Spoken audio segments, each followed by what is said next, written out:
Management मंत्र 10 बातें जो कृष्ण के जीवन को बनाती है महानतम जीवन प्रबंधन के लिए सबसे श्रेष्ठ सूत्र। मैनेजमेंट मास्टर कहें या जगत गुरु, गिरधारी कहें या रणछोड़, भगवान कृष्ण के जितने नाम हैं उतनी कहानियां। जीवन जीने के तरीके को अगर किसी ने परिभाषित किया है तो वो कृष्ण हैं। कर्म से होकर परमात्मा तक जाने वाले मार्ग को उन्हीं ने बताया है। संसार से वैराग्य को सिरे से नकारा, कर्म का कोई विकल्प नहीं, ये सिद्ध किया कृष्ण कहते हैं।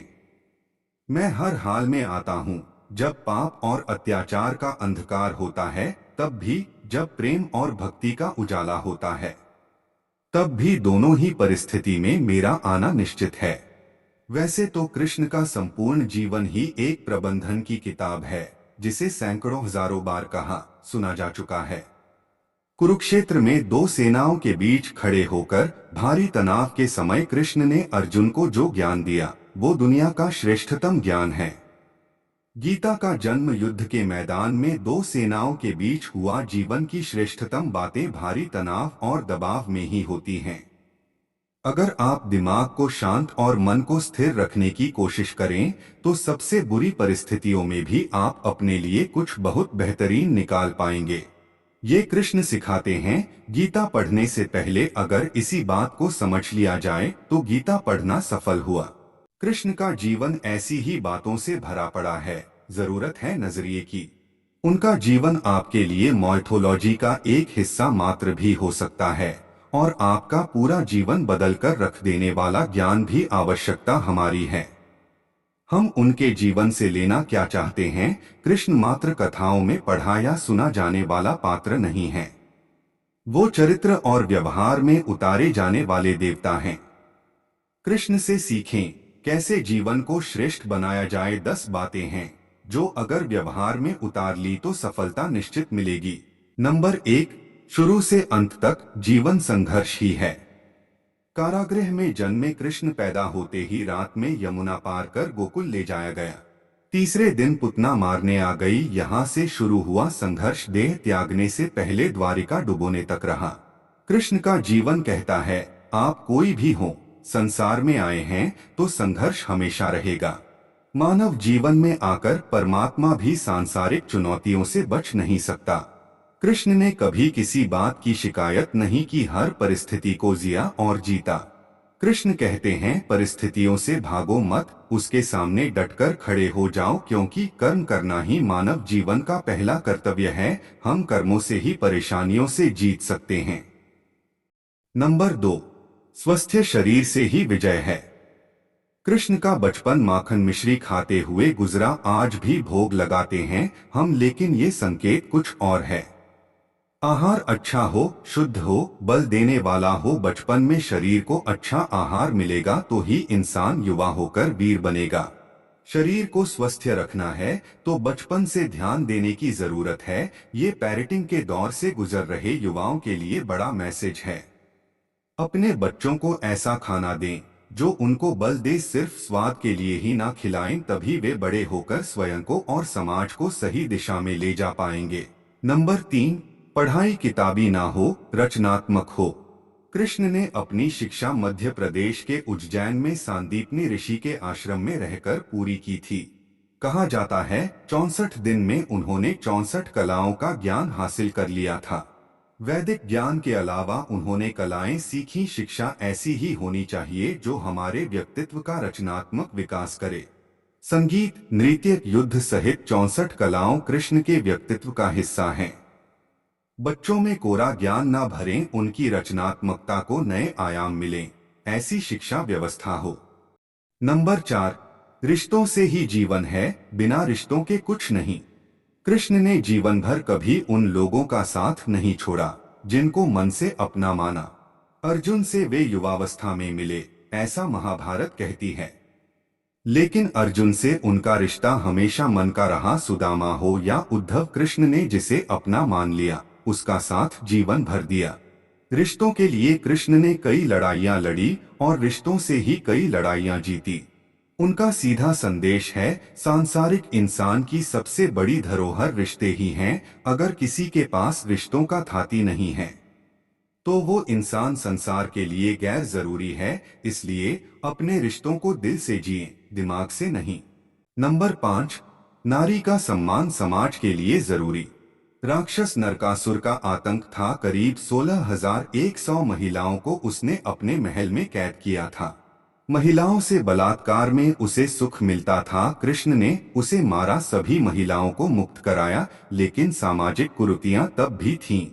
उन महिलाओं को अपनाने वाला कोई नहीं था। खुद उनके घर वालों ने उन्हें दूषित मानकर त्याग दिया। ऐसे में कृष्ण आगे आए, सभी 16,100 महिलाओं को अपनी पत्नी का दर्जा दिया, समाज में उन्हें सम्मान के साथ रहने के लिए स्थान दिलाया।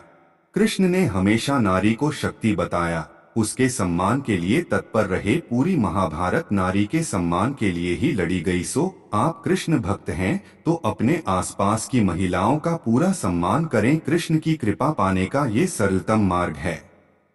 नंबर 6, आपके मतभेद अगली पीढ़ी के लिए बाधा ना बने।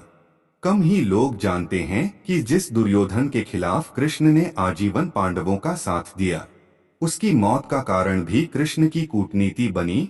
वो ही दुर्योधन रिश्ते में कृष्ण का समधी भी था। कृष्ण के पुत्र सांब ने दुर्योधन की बेटी लक्ष्मणा का अपहरण करके उससे विवाह किया था, क्योंकि लक्ष्मणा सांब से विवाह करना चाहती थी, लेकिन दुर्योधन खिलाफ था। सांब को कौरवों ने बंदी भी बनाया था। तब कृष्ण ने दुर्योधन को समझाया था कि हमारे मतभेद अपनी जगह हैं, लेकिन हमारे विचार हमारे बच्चों के भविष्य में बाधा नहीं बनने चाहिए। दो परिवारों के आपसी झगड़े में बच्चों के प्रेम की बलि ना चढ़ाई जाए। कृष्ण ने लक्ष्मणा को पूरे सम्मान के साथ अपने यहाँ रखा। दुर्योधन से उनका मतभेद हमेशा रहा, लेकिन उन्होंने उसका प्रभाव कभी लक्ष्मणा और सांब की गृहस्थी पर नहीं पड़ने दिया। नंबर 7, शांति का मार्ग ही विकास का रास्ता है। कृष्ण ने महाभारत युद्ध के पहले शांति से समझौता करने के लिए पांडवों और कौरवों के बीच मध्यस्थता की। हालांकि दोनों ही पक्ष युद्ध लड़ने के लिए आतुर थे, लेकिन कृष्ण ने हमेशा चाहा कि कैसे भी युद्ध टल जाए। झगड़ों से कभी समस्याओं का समाधान नहीं होता है। शांति के मार्ग पर चलकर ही हम समाज का रचनात्मक विकास कर सकते हैं। कृष्ण ने समाज की शांति से मन की शांति तक दुनिया को ये समझाया कि कोई भी परेशानी तब तक मिट नहीं सकती जब तक वहां शांति ना हो। फिर चाहे वो समाज हो या हमारा खुद का मन, शांति से ही सुख मिल सकता है, साधनों से नहीं। नंबर 8, हमेशा दूरगामी परिणाम सोचें। महाभारत में जुए की घटना के बाद पांडवों को वनवास हो गया। कृष्ण ने अर्जुन को समझाया कि ये समय भविष्य के लिए तैयारी करने का है। महादेव शिव, देवराज इंद्र और दुर्गा की तपस्या करने को कहा। कृष्ण जानते थे कि दुर्योधन को कितना भी समझाया जाए, वो पांडवों को कभी उनका राज्य नहीं लौटाएगा। तब शक्ति और सामर्थ्य की जरूरत होगी। कर्ण के कुंडल कवच पांडवों की जीत में आड़े आएंगे, ये भी वे जानते थे। उन्होंने हर चीज पर बहुत दूरगामी सोच रखी। कोई भी फैसला तात्कालिक आवेश में नहीं लिया, हर चीज के लिए आने वाली पीढ़ियों तक का सोचा। यही सोच समाज का निर्माण करती है। नंबर 9, हर परिस्थिति में मन शांत और दिमाग स्थिर रहे। पांडवों के राजसूय यज्ञ में शिशुपाल कृष्ण को अपशब्द कहता रहा। छोटा भाई था, लेकिन मर्यादाएं तोड़ दी। पूरी सभा चकित थी, कुछ क्रोधित भी थे, लेकिन कृष्ण शांत थे, मुस्कुरा रहे थे। शांति दूत बनकर गए तो दुर्योधन ने अपमान किया, कृष्ण शांत रहे। अगर हमारा दिमाग स्थिर है, मन शांत है, तभी हम कोई सही निर्णय ले पाएंगे। आवेश में हमेशा हादसे होते हैं, ये कृष्ण सिखाते हैं। विपरीत परिस्थितियों में भी कभी विचलित नहीं होने का गुण कृष्ण से बेहतर कोई नहीं जानता। नंबर 10, लीडर बने, श्रेय लेने की होड़ से बचें। कृष्ण ने दुनिया भर के राजाओं को जीता था, जहां ऐसे राजाओं का राज था जो भ्रष्ट थे, जैसे जरासंध, लेकिन कभी किसी राजा का सिंहासन नहीं छीना। कृष्ण के पूरे जीवन में कभी ऐसा नहीं हुआ कि उन्होंने किसी राजा को मारकर उसका शासन खुद लिया हो। जरासंध को मारकर उसके बेटे को राजा बनाया, जो चरित्र का अच्छा था। सभी जगह ऐसे लोगों को बैठाया जो धर्म को जानते थे, कभी किंग नहीं बने। हमेशा किन्नेकर की भूमिका में रहे, महाभारत युद्ध में भी खुद हथियार नहीं उठाया, पूरा युद्ध कूटनीति से लड़ा, पांडवों को सलाह देते रहे, लेकिन जीतने का श्रेय भीम और अर्जुन को दिया।